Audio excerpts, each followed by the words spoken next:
কাফনের কাপড়ে কোনো পকেট থাকে? থাকে না, নিয়ে যেতে পারবেন না।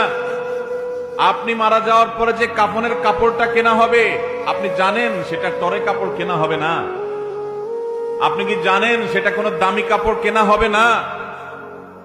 কাপড়ের মধ্যে সবচেয়ে সস্তা কাপড় দিয়ে আপনাকে কাফন দেওয়া হবে। কারণ যাদের জন্য এই সুদের কারবার করে টাকার পাহাড় গড়েছেন, সেই সন্তানরাই বলবে, এবং তাদের বলাটা অযৌক্তিক না, যে এখানে দামি কাপড় দিয়ে লাভ কি, মাটির সাথে মিশে যাবে, নষ্ট হয়ে যাবে, কে দেখবে?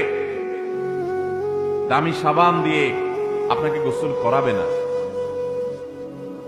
এই দুনিয়া থেকে কিছু নিয়ে যেতে পারবেন না, সব রেখে যেতে হবে।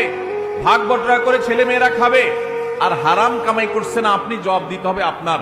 আপনার চেয়ে বড় নির্বোধ কে আছে যে কামাই করবেন, চুরি করবেন যাদের জন্য, তারা কেউ আপনার চুরির দায় নিবে না। আপনার শাস্তি আপনাকে ভোগ করতে হবে। তারপর আপনি